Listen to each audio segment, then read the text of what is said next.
Now, Realistic Battles is a step up from arcade battles, but it isn't quite full-on simulator battles, and in my opinion, Realistic Battles mode is the reason why you would want to play War Thunder Ground Forces at all. So I'm going to tell you a little bit about it. I'm going to explain it from the perspective of someone who's fairly new to War Thunder, which I still am. I still have a lot to learn. So you vets might be able to give us some really good advice and drop some tips down in the comments for anything that I miss.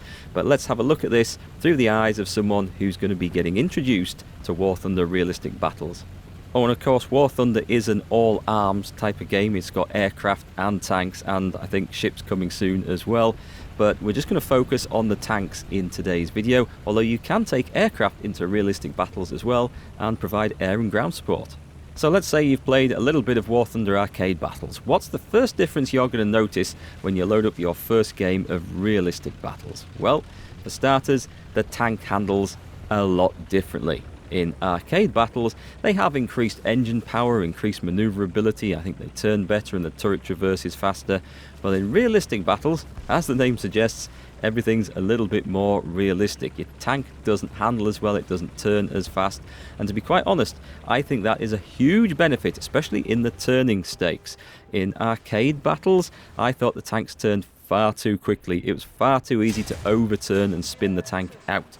Well, not so much in Realistic Battles. It's a lot slower, a lot steadier. It feels a lot more like a tank should feel.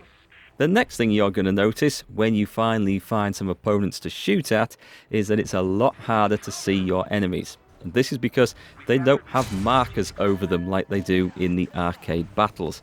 Yeah, once one of your teammates shoots and spots an enemy in arcade battles, it's got a big marker over it, so you know exactly where to shoot. You can even see if they're behind a bush or something because they're going to have a marker over their top. In Realistic Battles, you don't get that. You have to eyeball them. You have to go on your own eyesight and your ability to recognize the tank. These are where the skills come in this game, being able to spot things, being able to identify the enemies. You do get to see who's on your own team, so you don't accidentally shoot them, but you have to ID the enemy tank so you know where to aim at which particular weak spots, etc. Now, if this sounds like it's going to be a pain in the backside, don't forget, this works both ways, because the enemy have a harder time spotting you, of course. You're harder to see, because you don't get a big marker sitting over the top of your tank for all them to see when you get spotted or lit up. And then the other great big difference that you're going to notice playing Realistic Battles is that when you actually get to shoot at an enemy, you don't get any aiming assistance anymore. In arcade battles, basically the game tells you how far above the enemy you need to aim to elevate your gun for the shell to travel through the right trajectory and land and hit the target. You don't get that in Realistic Battles. Now, this can be a bit off-putting to start with, but you have to learn. You have to learn to judge the distance and how far to raise the gun barrel. Now, this isn't as hard as it may seem because all the tanks are also equipped with a rangefinder, although you're going to want to go into your key bindings and make sure you set that, because I don't think it comes bound by default. So I set it to the R key, R for rangefinder. You see, I'm not that daft. Once you've got that, you can look at an enemy or any other object through the gun sight, hit the R key, and it will estimate the range based, I think, on your crew's range finding skill. After that, you do have gradients in the gun sight, which I think each one equates to 200 meters, so that makes shooting at distance a lot easier once you can figure out the range. Of course, just guessing the range by eyeballing it comes with a lot of practice and a lot of experience, which I don't have yet. And of course, at close range, you can pretty much just aim flat at the enemy and just blast away.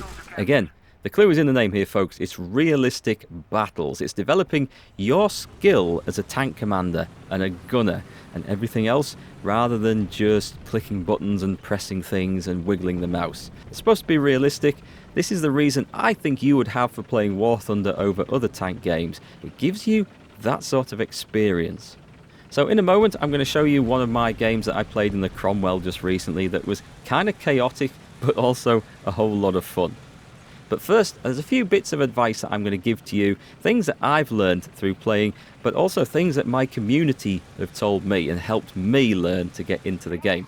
So if you are an experienced War Thunder player, please feel free to add to these tips down below. And what I'm going to do, in a week or two's time, I'm going to release top 10 tips for War Thunder Realistic Battles mode video, and then anyone new to it or anyone who already plays it, well, might be able to get a little bit of advice from that. But it's thanks to you guys in the community that I'm able to advise anyone at all on these things. Okay, so my first tip is to stay hidden. Just like in a real tank battle, the first strike is usually the victorious strike. You want to be the one who fires on the enemy from a hidden position before the enemy fires on you from their hidden position. And that's basically it. Now, a lot of this is going to be involved with learning the maps, which we'll come on to in a bit. But basically, you don't want to be that guy driving across the open field or down the open street. You want to set up points of ambush. Think of places where the enemy are likely to go towards the capture points, and maybe set up in ambush, or where you can cover your teammates. Maybe just hang back a little bit while you're learning the maps so you can give supporting fire to your teammates, but don't get spotted if you can help it. Make sure you use your binoculars to spot things. Now this is, I have it bound to the B key, but once again, go into your key bindings. I think you may have to set this. I don't know if it's bound to anything by default. The binoculars allow you to look all around the tank, and they also allow you to basically stick your head up out of the commander's hatch and look over the top of the tank, which means that you can park your tank behind an obstacle or behind the crest of a ridge and use the binoculars view to actually look over without putting your tank at risk. This is a very key tip. It also lets you zoom in a little bit further so you can see further than you would through just the gun sight or normally. It's really, really critical in helping you spot those well-hidden enemy tanks in the distance, so get used to using the binoculars. Now, learning the maps. This is going to be something that takes a long time, and I think the best way to learn the maps is probably just follow other players on the team until you get the hang of things. You don't want to go just dashing across open fields and plains heading straight towards the capture points, because, well, you're likely going to get taken out by someone who knows to look for people doing that and is hidden in a bush somewhere. So learn the maps. This is something that's going to take a long time. You can probably find guides on YouTube just to help things a little bit, but follow other players around, find out where to go. Map knowledge and awareness is going to be one of the key things in making you a good player at War Thunder Realistic Battles. And my final bit of advice for new players just getting into this: expect to get killed a lot by things you can't see. Yeah, it's going to get a little bit frustrating, but you just got to accept it's part of the learning process. And once you get through all of the stages of learning the maps and learning your gun elevation and learning where to go and all that, you'll be the one shooting people and they won't know where the shots are coming from. It takes a lot of time. I'm still learning with this, but do expect to get killed a lot. And just remember, when you get killed by something you can't see, just think, was I in a stupid position? Was I going somewhere I shouldn't? Or was the enemy using a good position? And if they were, remember that position and be on the lookout for it next time. So it's like any game, it's going to take a while to learn. It's not very forgiving of your mistakes, so bear that in mind. But I think Realistic Battles is the reason to play War Thunder Ground Forces over any other tank game if you want a proper, realistic tank fighting experience. Now then, let's go and take a look at me playing in the Cromwell, having a little bit of fun. Okay, so we're playing in the Cromwell 1 here. This one is armed with the 6-pounder. Now, a lot of British tanks are armed with these guns in the earlier tiers that don't have explosive filler in the shells. It's solid shot. They have reasonably good penetration, but when you shoot something with a solid shot shell, it only damages the stuff in the path of the shell. It might fragment a bit when it goes in, but generally speaking, it doesn't go in and damage a lot of different modules and crews. Unlike when you shoot something which has explosive filler, that goes into the tank and goes boom and takes out all sorts of crews and modules, and well, it just causes a lot more damage. So we're playing with the British Cromwell. One thing I do like about this tank is the mobility. It's got really nice speed. Reverse speed is awful. Oh, hang on, we've seen somebody hiding behind this rock. There was something very light, very lightly armoured rather, and fast, and it tried to come and capture Bravo. Well, luckily my Cromwell was fast and not so light, and we took that guy out. I didn't expect to get him in one shot though, so that was a bit of a bonus, not with the type of shell I'm using here. You can see we're just sitting through an artillery barrage at the moment. We're trying to capture Bravo. So we'll get that and then move on, see what we can get next. Okay, got it.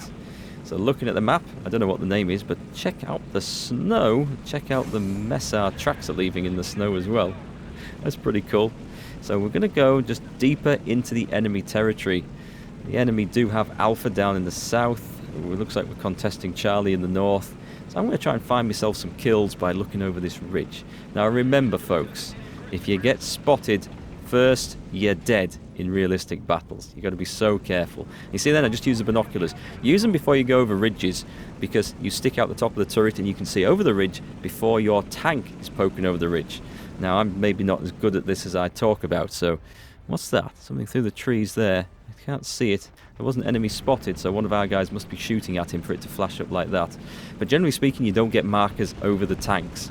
You get something flash up on the map if one of your teammates or yourself has hit the enemy, so that basically alerts everyone to the presence of an enemy tank. But when you see them through the gun sight, they're not going to have markers on, and you have to ID them carefully. You have to be able to ID them, because like this one here, you need to know what you're shooting at. You can't get the gun around. Come on, look how slow that tank is in reverse. Here he comes, here he comes. It's some sort of AA gun. Shot through the flipping wall and didn't hit him. Or maybe I did hit him, but anyway. Tried to get him at the gap but didn't get the gun around in time. Okay, he seemed quite oblivious to me. That happens a lot, both to me and to other players, because you don't really get any warning of where the shells come from or who's just shot at you necessarily, and it is very easy to not notice someone shooting at you even when they are extremely close. Looks like I'm sitting through some more artillery fire here. Go over this crest. Oh, more AA guns. What is it with all these AA guns on this? So we put that shell in. Trying to spray that guy with machine gun fire. I don't know what his armor's like, but that is lighting him up. For anyone else on the team, we're putting shell after shell in. Got him. Well, I say shell after shell. Shot after shot, I think, is a more appropriate term. And once again, you've got to aim for bits that matter on the tank. And very importantly, don't shoot at the same location twice if your first shell went in, because it's probably not going to do any extra damage. You can only kill the gunner once. You can only knock the engine out once until it gets repaired, of course. But keep aiming and shooting at different bits if you want to knock the entire crew out or disable the modules. And there are bits of the tank that are more important than others. For example, if you take the gunner out, they can't shoot back at you until they've replaced the gunner. They've dragged his dead body out of position. So on a lot of tanks, I think as you look at it, that's to the left of the gun, is it? No, to the right of the gun. Oh, hang on, we've got a Panzer IV down there. Now I can't see him through the smoke, but I did hit him, and you saw that on the little kill cam. It went into the back of his engine. I've lost track of him there. That one missed, so let's just spray the machine gun around. The machine gun doesn't do any damage to him, of course, but it does light up when it hits to give me an idea of where we're hitting. There we go, we can see again. And I really want to be going through that turret, because that gun is coming round. Yep, just there. Let's see if we can knock the gunner out. That thing's got a nasty gun on it that will take me out in one shot. Can't see him again. I think I got the gunner. No, I'm making maybe the mistake of aiming at the same part there. We want to be killing crew, but I can't see so good. I should have aimed at something slightly differently with the last couple of shots, but we did get the kill assist for that as well. So that was pretty cool. You can see how these solid shots that the Cromwell uses here, the 6-pounder Cromwell, because there are other models of Cromwell in the game as well, that they will damage things directly in the line of the shot, but they don't fragment a lot. And you'll notice it. Oh, hello. Oh, sorry, it's one of our guys. You see, he does have a marker over in blue, so I know it's one of our guys. You'll notice a lot, I was saying, when you get shot by something that has explosive filler, because there's a good chance it'll take out your entire crew in one go. And yes, you've got to get used to that. And that's why I said in the previous video on War Thunder that playing the British tanks is a little bit harder, I feel, than the other nations early on.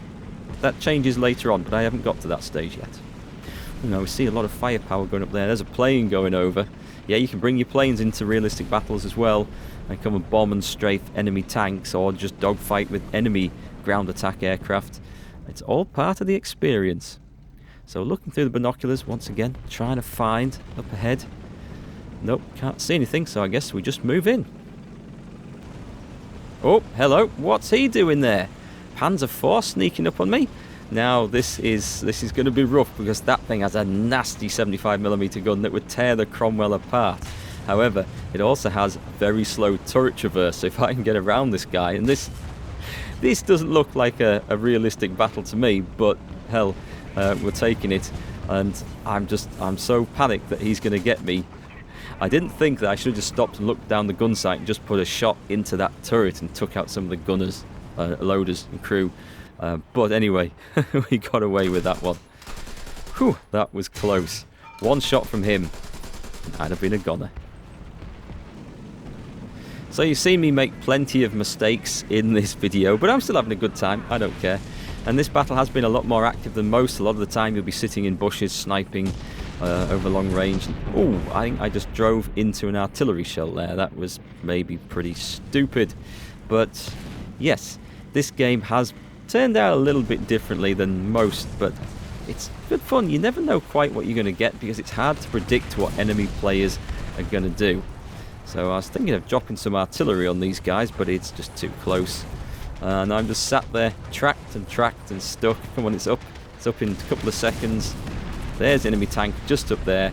But as I said in the earlier tips, I'm so tunnel visioned in, looking at that guy, I didn't notice the stug sneaking up behind me, and I should have just looked around.